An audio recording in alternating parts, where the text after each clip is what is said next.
নিশ্চয়ই খোদা তোমাকে নিজ হাতে তৈরি করেছে, আর কতটা সৌন্দর্য দিয়েছে সেটা কি তুমি জানো? রাজমহলের তত্ত্বাবধায়ক হানিফারকে ডেকে আনা হোক।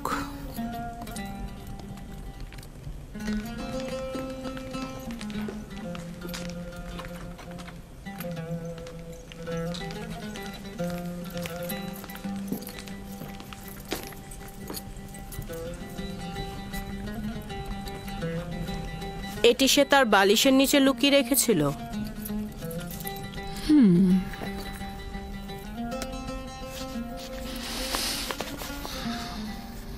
আমার বানু, এটা ইউজারশিপকে কেনার সনদ। শামুন নামের একজন ইউজারশিপকে মালিকের নিকট বিক্রয় করেছেন। এটা তো রাজমহলে থাকা উচিত, তোমার কাছে নয়। আপনি যা ভালো মনে করেন।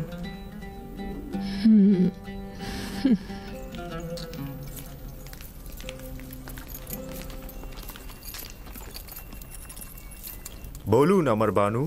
ইউজারশিপকে তোমার কাছে অর্পণ করলাম। আমি চাই তাকে যথার্থ প্রশিক্ষণ দেয়া হোক। রাজমহলের চালচলন এবং আচার ব্যবহার তাকে শিক্ষা দেয়া হোক। এ ব্যাপারে আপনার ওপর আমার যথেষ্ট বিশ্বাস রয়েছে। আপনি ইউজারশিপকে সঠিক শিক্ষা প্রদান করতে পারবেন।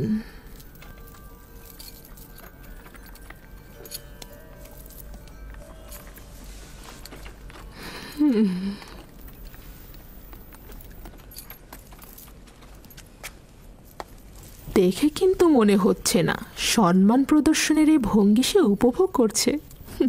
এই মরুচারী তো ভেড়া চড়ানোই জানে না, আর আপনি ওর কাছে সম্মান প্রদর্শন আশা করছেন? ওর তো বংশ পরিচয় নিয়েই আমি সন্দিহান। ও সম্মান প্রদর্শন শিখবে কোত্থেকে? দেখো এই পোশাকে তাকে কি সুন্দর লাগছে। আস্তে, প্রকাশ্যে ওর এমন তারিফ করবেন না, তাতে অহংকারী হয়ে যাবে। এসো আমার সঙ্গে।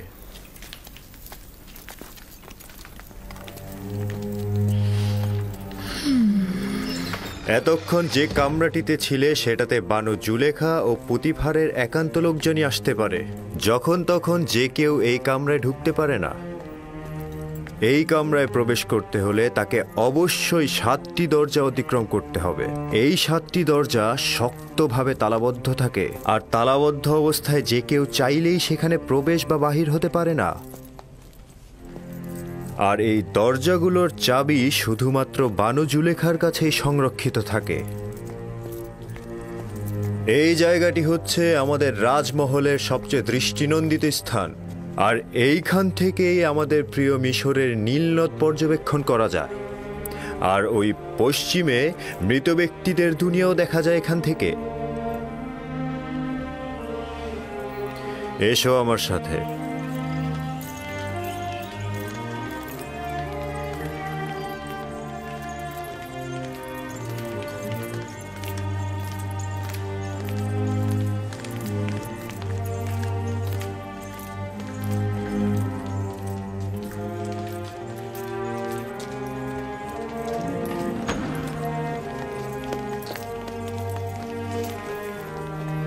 এটি বানু জুলেখার নির্দিষ্ট কামরা। তিনি অত্যন্ত দাম্ভিক ও অভিজাত পরিবারের সন্তান। তোমাকে সতর্ক থাকতে হবে, কখনোই তার ফরমানের অবাধ্য হওয়া যাবে না। চলো যাই।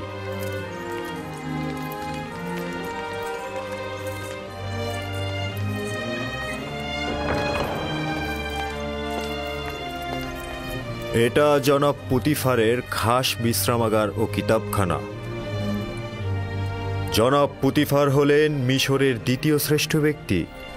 তোমাকে শিখতে হবে কিভাবে রাজ্যের সম্মানিত ব্যক্তিদেরকে কুর্নিশ করে সম্মান দিতে হয়। ও হচ্ছে সুপার, কিতাবখানা রক্ষক এবং জনাব পুতিফারের বইগুলোর বিশেষ পাঠক। চলো যাই।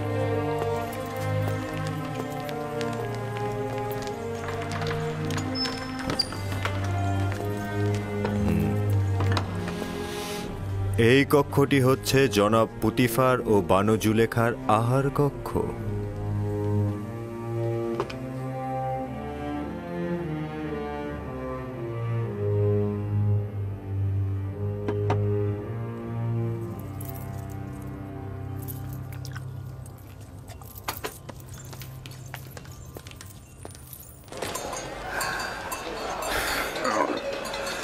আমি যে করেই হোক ইউসুফকে নাজাত দেব,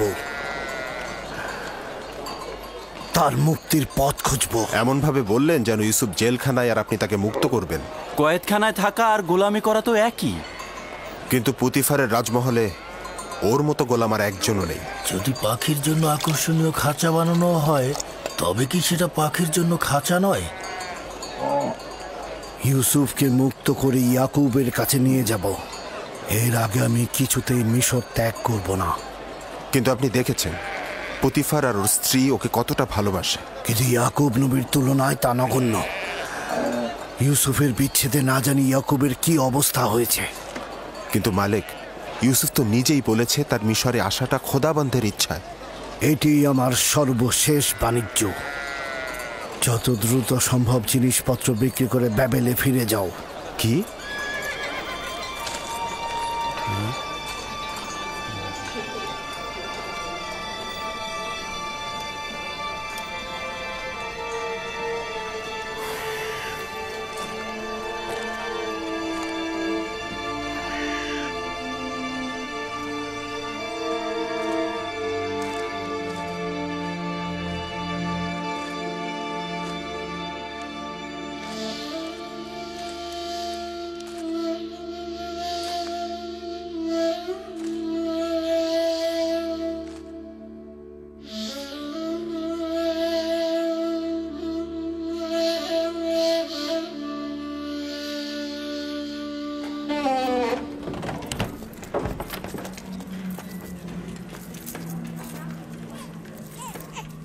এটি খেদমতদার ও গোলামদের থাকবার জায়গা।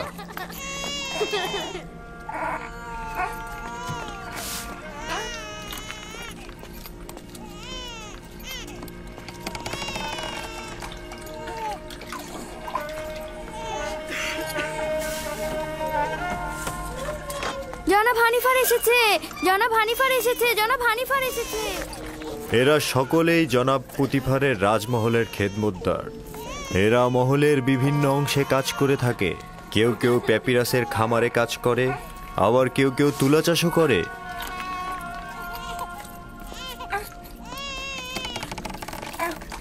কিছু সংখ্যক পুরুষ এবং নারী এখন কর্মক্ষেত্রে রয়েছে। এখানকার প্রতিটি কামরায় একটি করে পরিবার বসবাস করতে পারে। তাদেরকে এত অসহায় দেখাচ্ছে কেন? জনাব পুতিফার কেন এদের দিকে নজর দেন না? অন্যান্য রাজ্যের খেদমতদার ও গোলামদের অবস্থা এদের চাইতেও শোচনীয়। এরা তো খুব ভালোই আছে।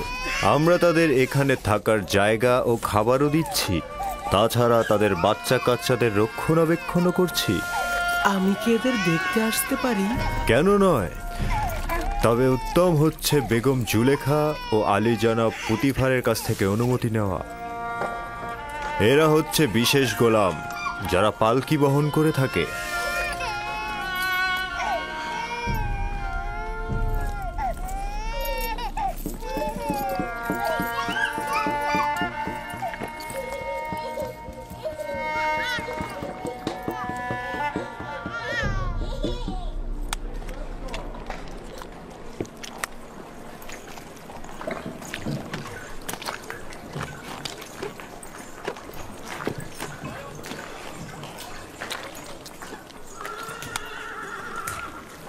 এখানে প্যাপিরাস থেকে লেখার কাগজ তৈরি হয়।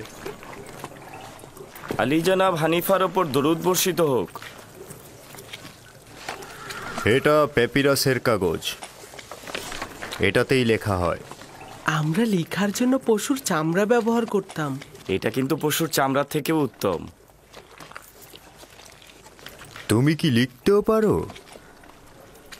যিনি আমাকে সৃষ্টি করেছেন তিনি লেখা শিখিয়েছেন। বাহ, বেশ ভালো। একজন গোলাম যদি লিখতে জানে সেটা মালিকের জন্য নিয়ামত স্বরূপ। তুমি কার কাছ থেকে শিখেছ বললে? আমার মালিকের কাছ থেকে। তিনি সব ভাষাই জানেন। খুব ভালো, চলো যাই, ওই দিকটা দেখাই।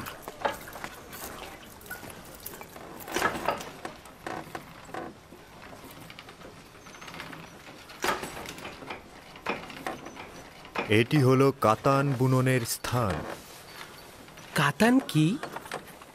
কাতান হচ্ছে সেই কাপড় যেটাকে কোমরে পেঁচিয়ে পরিধান করে থাকি আমরা, এবং এই কাপড়টা দিয়েই লেবাস তৈরি করি। সবচাইতে মোলায়েম যে কাতানটি তৈরি করা হয় সেটার নাম কাতানে সালাতানাতি। শুধু রাজমহলের বাসিন্দাদের জন্যই এ কাতান তৈরি করা হয়। বানু জুলেখার আকর্ষণীয় যে কাতানগুলো আছে সেগুলো এখানেই তৈরি হয়। চলো যাই।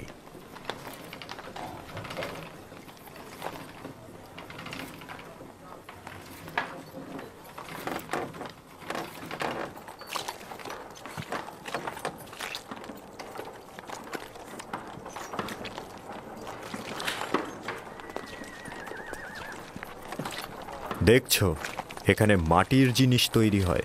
আলী জনাবের উপর দরুদ বর্ষিত হোক।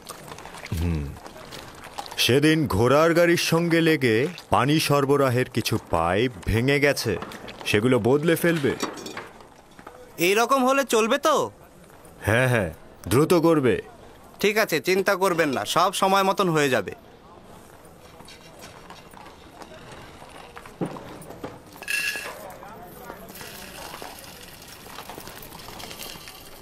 এটি খাদ্য সরবরাহের ভাণ্ডার।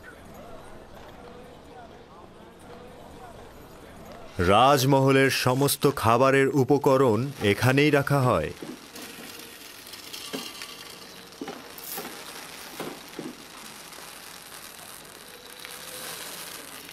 তোমার মন কোথায় পড়ে আছে? ঠিক মতো কাজ করো।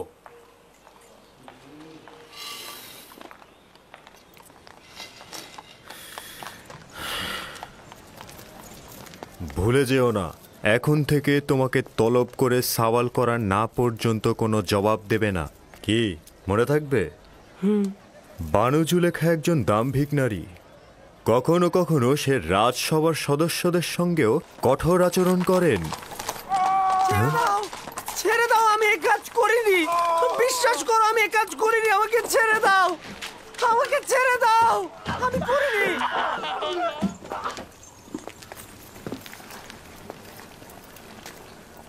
এটি রাজমহলের রান্নাঘর। বিভিন্ন ব্যক্তিদের জন্য এখানে হরেক রকমের রান্না করা হয়। গোলাম ও খেদমতদারের জন্য আলাদা খাবার, দায়িত্বশীল ব্যক্তি ও তত্ত্বাবধায়কদের জন্যও আলাদা খাবার, এবং জনাব পুতিফার ও বানু জুলেখার জন্য স্বতন্ত্র খাবার তৈরি করা হয়। কেন অনেক রকম খাবার তৈরি করা হয়? সকলের জন্য একরকম খাবার তৈরি করলেই তো হয়।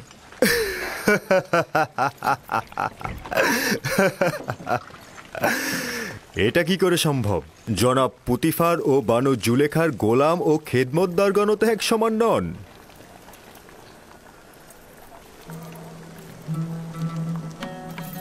ও হচ্ছে ইউজারশিপ। এখন থেকে ইউজারশিপই তোমাদের খাবার বন্টনে সহায়তা করবে। ও একজন অক্ষর জ্ঞান সম্পন্ন বালক, তালিকা অনুযায়ী হিসেব করে ও খাবার বন্টন করবে। এতে করে আমাদের খাবারের হিসেব ঠিক থাকবে।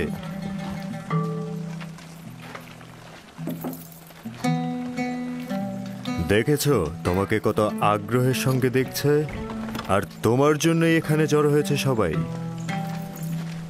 তোমরা এখানে কি চাও? নিজেদের কাছে যাচ্ছ না কেন?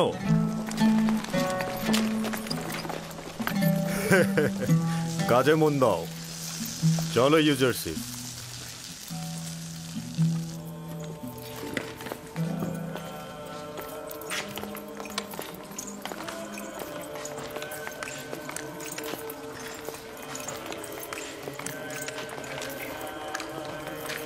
এইটা হলো রাজমহলের ইবাদতখানা।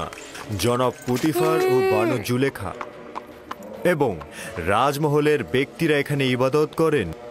আমরা নিজেদের খোদাকে এখানে সংরক্ষণ করে রাখি। তার মানে আপনাদের খোদার থাকার জন্য বসবাসের জায়গা দরকার? অবশ্যই দরকার। খোদাকে তো আর খোলা আকাশের নিচে রোদ বৃষ্টিতে রাখা যায় না।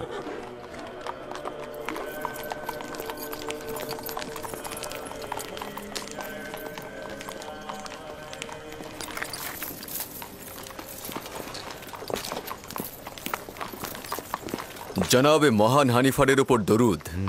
সাধারণত রাজমহল দর্শনের সময় সকালবেলা, হঠাৎ এই দুপুরবেলা। ইউজারশিপকে রাজমহল দেখাতে নিয়ে এলাম। আমি চাইছি এই রাজমহল ও এর আদিবাসীদের সঙ্গে ওর পরিচয় হোক। ওখানে কি হয়েছে?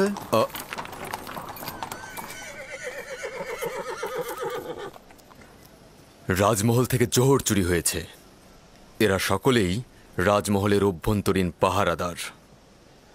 কেউ স্বীকার করছে না, কিন্তু একজন আরেকজনকে দোষ দিচ্ছে। তাই নাকি? চলো দেখছি ব্যাপারটা।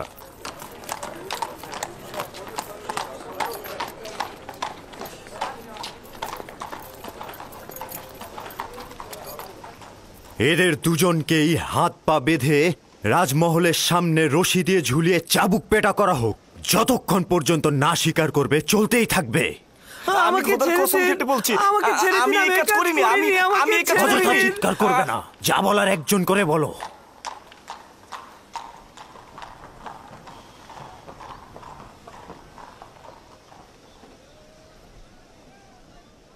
কিন্তু জনাব হানিফার, মহান খোদার কসম, আমি অপরাধী নই।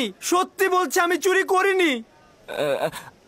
আসলে যেদিন চুরি হয়েছে সেদিন তো আমি আসিনি, সেদিন তো আমি ছিলামই না। আমি চুরি করিনি। আমরা তো অবশ্যই দোষীকে খুঁজে বের করতে সক্ষম হব, তাই না? এর চাইতে উত্তম হবে দোষ স্বীকার করো, নয়তো পরিণতি খুব ভয়াবহ। সে বলেছে তুমি তার গাফিলতির সুযোগে খেদমত মহলে প্রবেশ করেছ। আমি প্রবেশ করেছি? আমি তো সেদিন আসিনি। ও মিথ্যে কথা বলছে, মিথ্যুক কথাকার। ভুল করেছি, তখনই ওকে ধরা উচিত ছিল আমার। আমি খোদার নামে কসম কেটে বলছি, আমি নিজ চোখে দেখেছি ওকে চুরি করতে। আমাকে আর কেউ দেখলো না, শুধু ও দেখলো? এটা হতে পারে? একজন পাহারাদারের দায়িত্ব খেদমত মহলে কে প্রবেশ করছে এবং বের হচ্ছে তার নজর রাখা। তোমার ঘুমানো উচিত হয়নি। তুমি দোষী, কেননা তুমি কাজের সময় ঘুমিয়েছ, আর তোমার পক্ষে কোনো সাক্ষীও নেই। কিন্তু আলী জনাব, আমি সত্যি করে বলছি, আমি চুরি করিনি। দুঃখিত। নিনিফার কোপাতাকে আজাদ করুন এবং ওকে জেলখানায় পাঠিয়ে দিন। আলী জনাব, আমি চুরি করিনি, আমি চোর নই, আমি সত্যি বলছি। আপনারা আমাকে রহম করুন, খোদার কসম কেটে বলছি। আমি তোমার জবান বন্ধ করো। নীলিফার, তুমি খোদার ক্রোধে আগুনে জ্বলবে। কেন সত্যি বলছো না? আলী জনাব, আমি চুরি করিনি, আমি সত্যি বলছি, খোদার কসম। আমি চোরকে শনাক্ত করতে পারবো। না পুত্র আমার, এটা তোমার কাজ নয়। আমি আপনাদেরকে নিশ্চয়তা দিচ্ছি। আপনারা কি চোরকে শনাক্ত করতে চান না? চাই, কিন্তু তুমি কি করে চোরকে শনাক্ত করবে? আমার আব্বাজান শিখিয়েছে। তিনি ফয়সালা নির্ধারণে দক্ষ ছিলেন।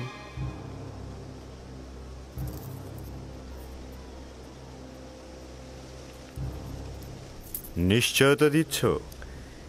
জি জনাব হানিফার, চাইলে পরীক্ষা করুন। খুবই ভালো।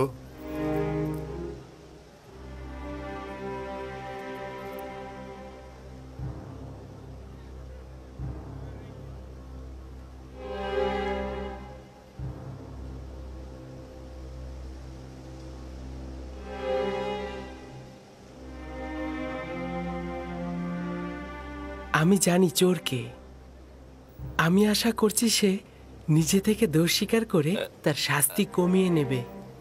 আসলে যেদিন রাজমহলে চুরি হলো সেদিন আমার পাহারার দায়িত্বই ছিল না। আমি তো সেদিন আসিনি। আমি যে চুরি করিনি এটার কোনো সাক্ষী নেই, তবে সত্যি করে বলছি, আমি নিজ চোখে নীলিফারকে চুরি করতে দেখেছি, খোদার কসম। আমি গুনাহগার ব্যক্তিকে শনাক্ত করতে সক্ষম হয়েছি, আর কিছুক্ষণের মধ্যেই আমি তা প্রমাণ করে দেব।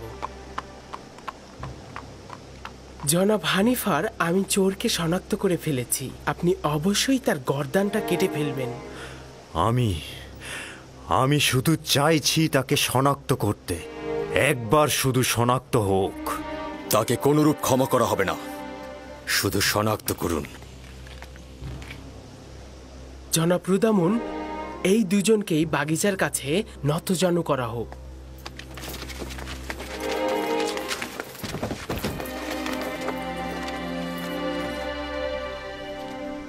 তাদের চক্ষু যুগল বেঁধে ফেলা হোক।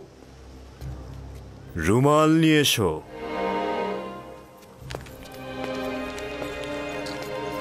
তার হাত বেঁধে ফেলো।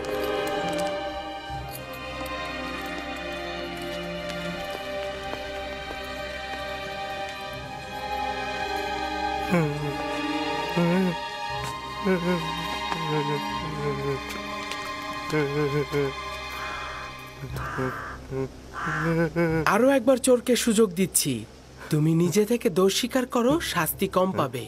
কিন্তু আমি যদি শনাক্ত করি তাহলে অবশ্যই তোমার গর্দান কাটা হবে।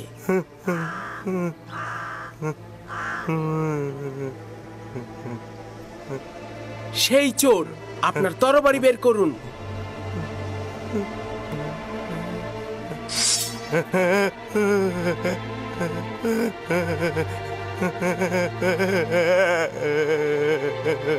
এই চোরটার গর্দান কেটে ফেলুন। না না না না, আমি স্বীকার করছি, আমি স্বীকার করছি, আমি চুরি করেছি, আমি ভুল করেছি, আমি স্বীকার করছি। জনাব রুদামুন, আমি স্বীকার করছি, আমি চুরি করেছি। তুমি নিজেও চিন্তা করনি যে এত তাড়াতাড়ি স্বীকার করবে। শাবাশ ইউজারশিপ, শাবাশ। তাকে নিয়ে যাও।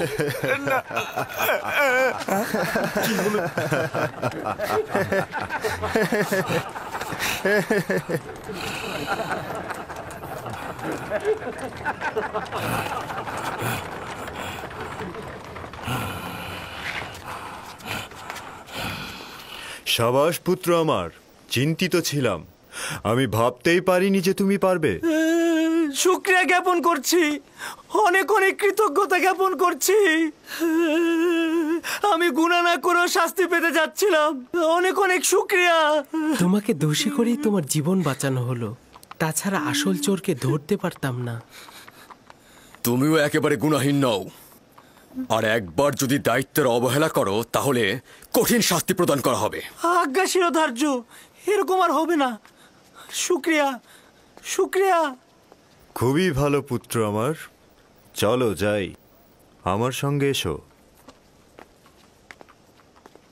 কি দারুণ বুদ্ধি রে বাবা! এই দেখলে কিভাবে চোরটাকে ফাঁদে ফেললো? যেমন বুদ্ধি তেমনই সুদর্শন।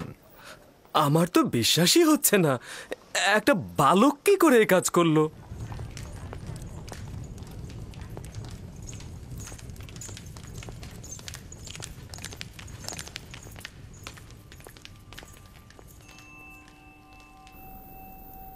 সে তো ভেবেছিল আমরা তার শিরচ্ছেদ করছি, সঙ্গে সঙ্গে সে তার জায়গা থেকে উঠে দাঁড়ালো এবং গুনাহ স্বীকার করে নিল। সে তো ভয়ে বলতে থাকলো যে না না, শিরচ্ছেদ করো না, গুনাহ আমি করেছি, আমি চুরি করেছি, আমি আমার দোষ স্বীকার করছি। ইউজারশিপের এই চতুরতা দেখে সবাই তো একদম অবাক হয়ে গেল। কেউ তো চিন্তাও করতে পারেনি তার মতো একটা বালক এত তীক্ষ্ণ বুদ্ধি সম্পন্ন। আমি অবশ্যই জনাব পুতিফারের কাছে মূল্যবান হাদিয়ার জন্য শুকরিয়া জ্ঞাপন করব। ইউজারশিপ খুব বুদ্ধিমান এবং অক্ষর জ্ঞান সম্পন্ন বালক। আজ থেকে কেউ অতিরিক্ত খাবার নিতে পারবে না। যার যতটুকু দরকার ততটুকুই হিসেব করে খাবার বিতরণ করবে সে। একজন অক্ষর জ্ঞান সম্পন্ন গোলাম তার মালিকের কাছে নেয়ামত স্বরূপ। ইউজারশিপের বিশ্রামাগার কোথায় নির্ধারণ করেছেন? এখনো সিদ্ধান্ত গ্রহণ করিনি। গোলামদের থাকার জন্য নির্ধারিত স্থান রয়েছে, এখানে সিদ্ধান্তের কি দরকার? না, গোলামখানায় নয়, এখানেই রাজমহলের মধ্যে, যা গতরাতে নির্ধারণ করা হয়েছে। ইউজারশিপ, তুমি কি রাজি আছো? শুকরিয়া জ্ঞাপন করছি। যদি অনুমতি দান করেন, আমার শোবার জায়গা রাজমহলের গোলামদের মধ্যে হলে উত্তম হবে। আমি বলবো তুমি কোথায় এবং কাদের সাথে জীবন গড়বে। বুঝতে পেরেছ? জি। বানু, রাজমহলে একজন গোলামের উপস্থিতি নিয়মের বরখেলাপ। এতে করে অন্যান্য গোলামরা ঈর্ষান্বিত হয়ে উঠতে পারে। যখন আমি এবং এই মহলের প্রভু পুতিফার তার প্রতি আকৃষ্ট হয়েছি, তখন আর কারো হক নেই তার প্রতি দৃষ্টি দেয়ার।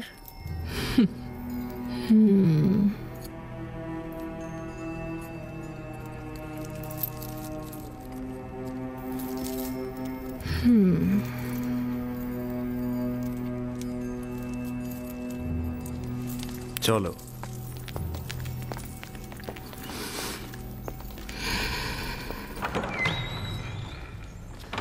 ইউজারসিফ, পুত্র আমার কোনো পুত্র সন্তান নেই। আমাকে তোমার পিতার ন্যায় জানবে এবং যে কোনো মুশকিলে আমাকে স্মরণ করবে। শুক্রিয়া জ্ঞাপন করছি।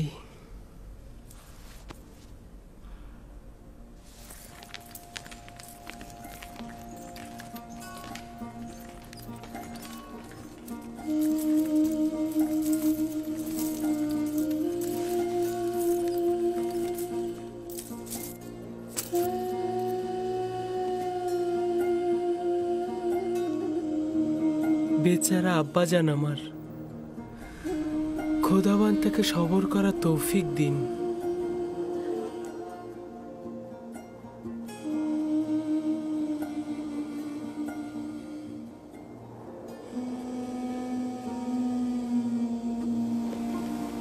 হে কানানের নেকড়ের পাল, তোমাদের বলছি, হে কানানের সমস্ত নেকড়ের পাল, তোমরা নিশ্চুপ কেন? আব্বাজান, নেকড়িগুলো কি কথা বলতে পারে? না আমার পুত্র, তবে খোদা তাআলা যদি চান তবে নেকড়েরা অবশ্যই উত্তর দেবে।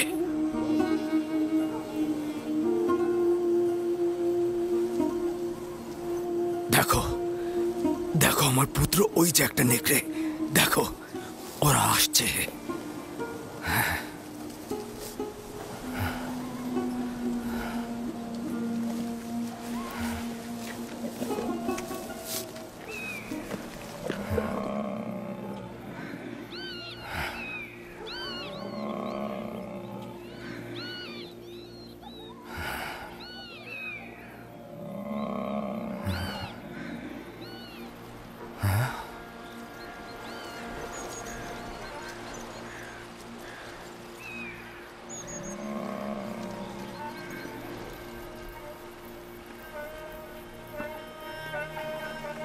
ওই যে দেখো, আব্বাজান আসছে।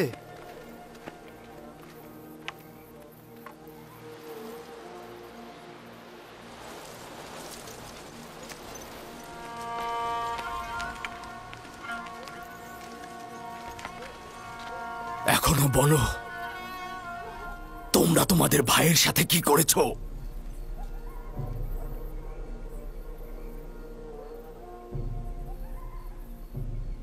কি হলো বলো? কথার উত্তর দিচ্ছ না কেন লাভি? পূর্বে বলেছি তো তোমরা মিথ্যে বলছো। নেকড়েরা অস্বীকার করেছে, ইউসুফের খবর তাদের কাছে নেই। নেকড়ে? নেকড়ে কি করে অস্বীকার করতে পারে? আমি দেখেছি, ওরা আব্বাজানকে বলেছে, ওরা মাথা নেড়ে বলেছে ওরা জানে না। বিলম্ব না করে সত্যি বলো, ইউসুফের সাথে তোমরা কি করেছো? এখনো ফুরসাত রয়েছে। সত্য এটাই যা আগে বলেছি, ইউসুফকে নেকড়েরাই ভক্ষণ করেছে। নেকড়েকে দোষারোপ করো না, তোমরা যা করেছো নেকড়ের বেশে করেছো। এখনো সময় আছে, হাকিকত বলো।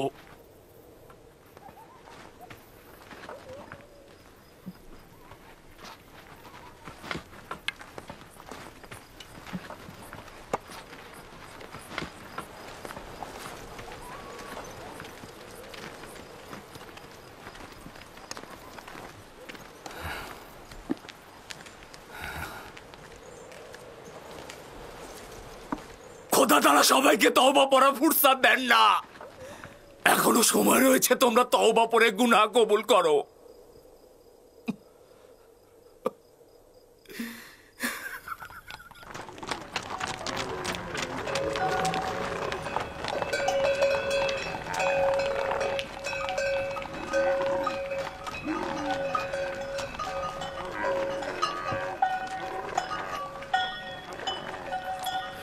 আপনার উপর দরুদ বর্ষিত হোক। আশা করি আবার দেখা হবে। খোদা হাফেজ। খোদা হাফেজ।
ইউজারসিফকে এখানে নিয়ে এসো।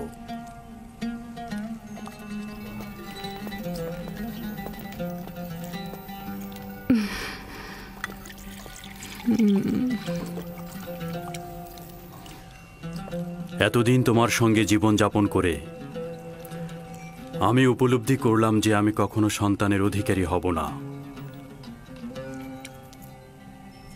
আমি তোমাকে জননীর নিয়ামত থেকে বঞ্চিত করতে চাই না। আমাদের খুব বেশি বছর হয়নি আমরা নিকাবন্ধনে আবদ্ধ হয়েছি। কে জানে ভবিষ্যতে আমরা সন্তানের অধিকারী হতেও পারি।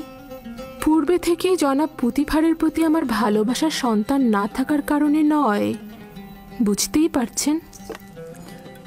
তোমার মহব্বতের প্রতি আমার বিন্দুমাত্র সন্দেহ নেই। আমি ইউজারসিফকে ঠিক এই কারণেই তোমার কাছে অর্পণ করেছি। আমি জানি এরকম একটা সন্তান তুমি যদি পাও তবে তুমি এতে অবশ্যই আনন্দিত হবে।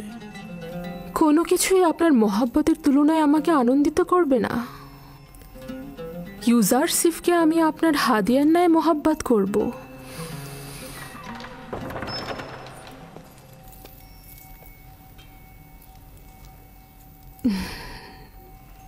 ভাবছি আমরা যদি কখনো সন্তানের অধিকারী হই তবে সে ইউজারসিফের মতো সুদর্শন ও বুদ্ধি সম্পন্ন হবে। আমার মনে হয় সে ইউজারসিফের মতো তীক্ষ্ণ বুদ্ধিসম্পন্ন নাও হতে পারে। তুমি এমন কি করেছো যে বানু জুলেখা তোমার এত তারিফ করছে? আজকে ইউজারসিফের চতুরতা জওহর চোরকে ধরার জন্য সকলকে হতবাক করে দিয়েছে। আলী জনাব, আজ রাজমহলের সর্বত্র ইউজারসিফের বুদ্ধিমত্তার প্রশংসা হচ্ছে। সকলে বলা বলি করছে ইউজারসিফের কারণে একজন নির্দোষ ব্যক্তি মুক্তি পেয়েছে। প্রথম দিনই ইউজারসিফ এটা প্রমাণ করল যে বানু জুলেখার উপযুক্ত সন্তান হতে পারবে সে।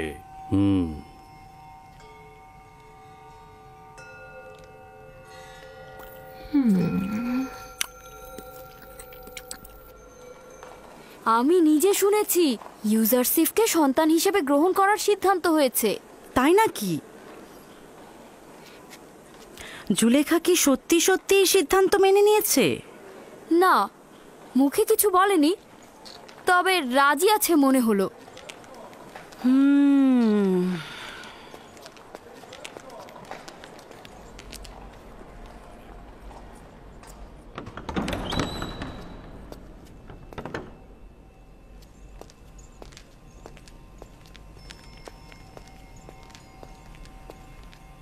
বানু, এই গুজব কি সত্যি যা সর্বত্র ছড়িয়ে গেছে?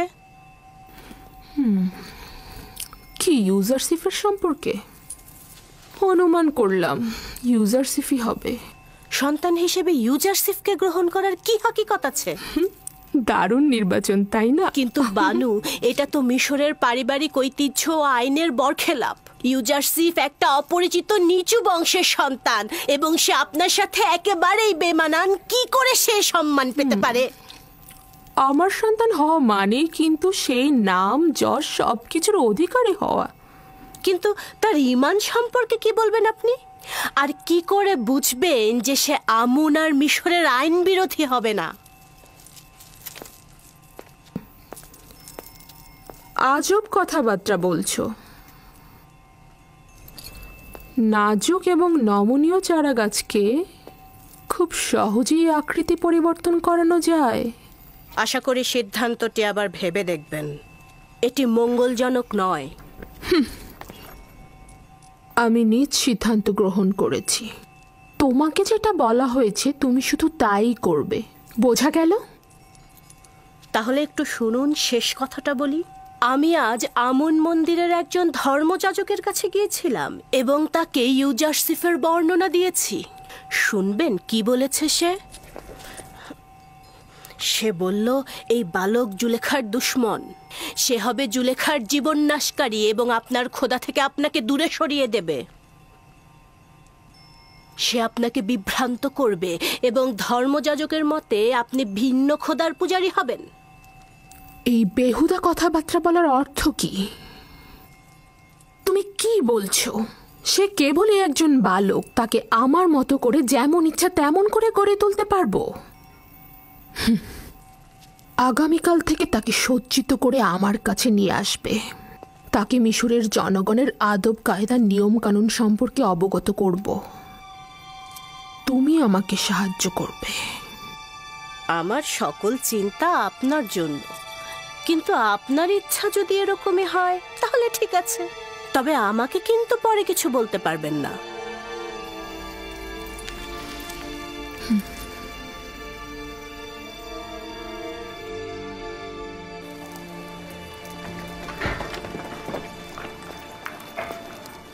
জনাব পুতিফারের খাবার নিতে এসেছি। হয়েছে? ইউজারসিফ না আসা পর্যন্ত খাবার দেওয়া হবে না। ইউজারসিফকে খাবারের দায়িত্ব দেওয়া হয়েছে। ইউজারসিফ খুব ভাগ্যবান একটা ছেলে। ওকে পুতিফার ও জুলেখা চাচ্ছে নিজের সন্তান হিসেবে স্বীকৃতি দিতে।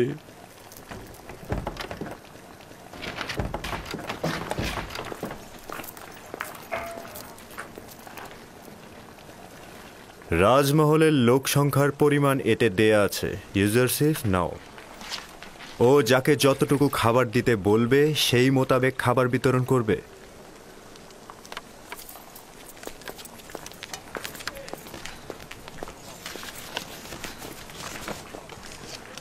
পাহারাদারদের 20 জনের খাবার।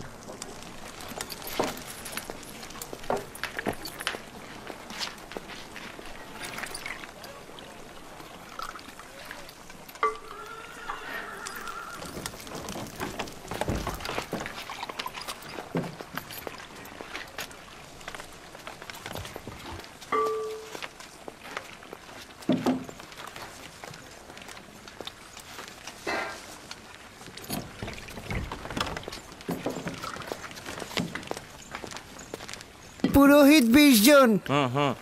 ইবাদতখানায় পুরোহিতের সংখ্যা 5 জন, তবে 20 জন কেন? ইবাদতখানার খোদার কি খাবারের প্রয়োজন নেই? তার মানে তোমাদের খোদাও কি খাবার গ্রহণ করে? না, খাবার খায় না, কিন্তু তার সামনে কি খাবার দেওয়া উচিত নয়, যাতে বান্দাদের খাবারের বরকত বাড়ে? ভালো কথা। খোদা বরকত দান করার পরে এই খাবারগুলো কারা গ্রহণ করে?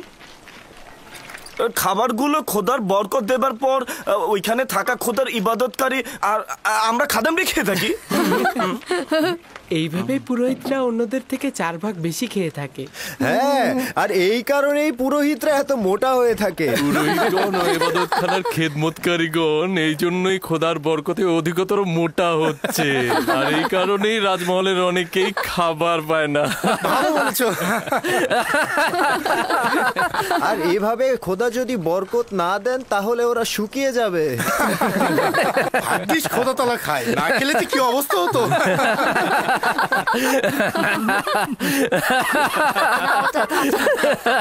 অনেক হয়েছে।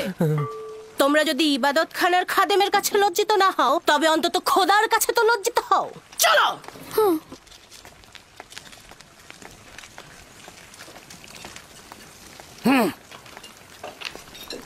দেখবে, উনি গিয়ে ইউজারসিফের নামে ষড়যন্ত্র করবে। এখানে ইবাদতখানার পুরোহিত ও খেদমতদারের সংখ্যা 5 জন উল্লেখ করা হয়েছে। এর বেশি খাবার দেওয়া উচিত হবে না। এসব নিয়ে তোমাকে মাথা ঘামাতে হবে না। আমরা সব সময় 20 জনের খাবার নিয়ে থাকি।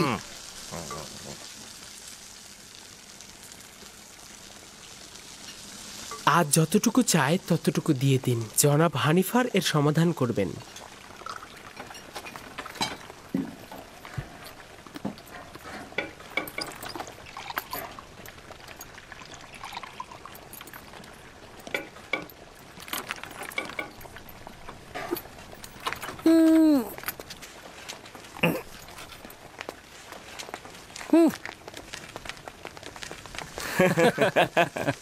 খোদার নামে খাবারগুলো পুরোহিতদের পেটেই যায়। কিন্তু এটা নিয়ে এখন পর্যন্ত কেউ প্রতিবাদ করেনি।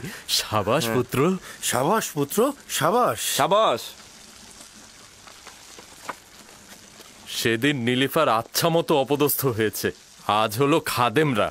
বাপরে বাপ, সেই দিন নীলিফার কুপ্তাকে যেইভাবে চোর প্রমাণিত করলো। বালকটি সাহসী ও বুদ্ধিমান। এই হানিফার আসছে। কি ব্যাপার, কি করছো ইউজারসিফ? কোনো মুশকিল হয়নি তো আবার? না আলী জনাব, ওর সাথে ইবাদতখানার খাদেমদের বিরোধ হয়েছে। খাদেমদের অতিরিক্ত খাবার নেয়ায় ও আপত্তি জানিয়েছে। কারি মামাও তখন এখানে ছিল। আমার মনে হয় পুরোহিতগণ এবং কারি মামা এই বালকটির বিরুদ্ধে ষড়যন্ত্র করবে।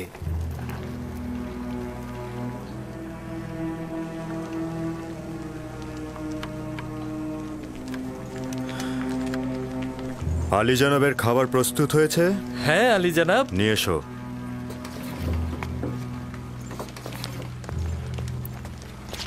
তুমিও এসো ইউজারসিফ। সবাইকে তালিকা অনুযায়ী খাবার বিতরণ করবে ইউজারসিফ না আসা পর্যন্ত। এসো।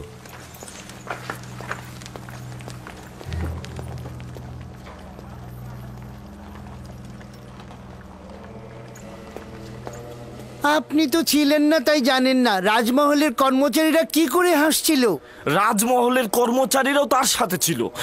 পুতিফার একজন বালককে রাজমহলের খাবারের দায়িত্বে নিয়োজিত করেছে। হানিফার তাকে তত্ত্বাবধায়ক বানিয়েছে।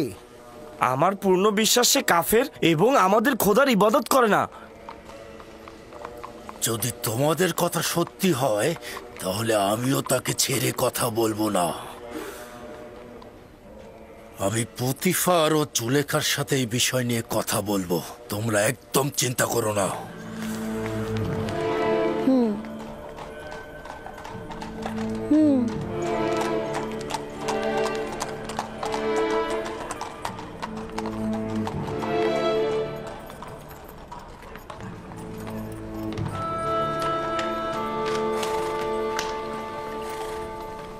ইউজারসিফ, ইউজারসিফ, তোমার সঙ্গে কথা আছে।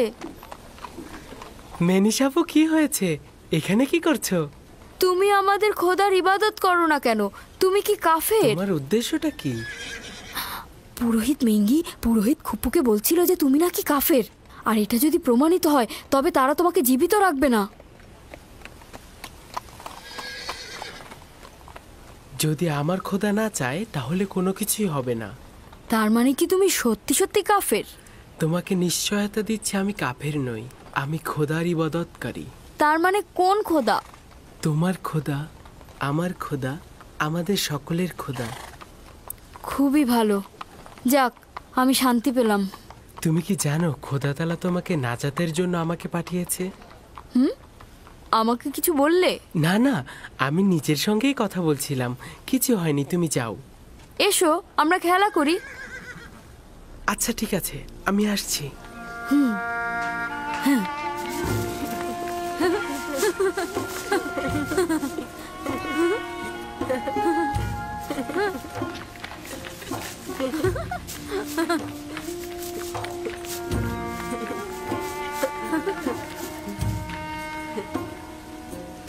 হায় আফসোস, যদি দেখতেন কিভাবে রাজমহলের সব ব্যক্তি তার সাথে মিলে পুরোহিতদের ঠাট্টা করছিল। কিভাবে একজন বালক ইবাদতখানার পুরোহিতগণের ঠাট্টা এবং উপহাসের কারণ হলো? কারণ ও প্রতীকীভাবে বলছিল পুরোহিতগণ খোদার নামে খাদ্য সংগ্রহ করে নিজেরাই তা ভক্ষণ করে। ঠিক আছে, আমি তার সঙ্গে কথা বলবো। আমার সন্দেহ অমূলক নয়। সে আমুন কেন কোনো খোদাকেই পূজা করে না। জনাব পুতিফার আপনার জন্য অপেক্ষা করছে। দুপুরের খাবারের সময় হয়েছে। বানু, এই বালকটার দিকে নজর রাখা প্রয়োজন। যদি ইবাদতখানার মালিক ক্রোধান্বিত হয় তাহলে তার সাথে সাথে আমরাও বিপদে পড়ব।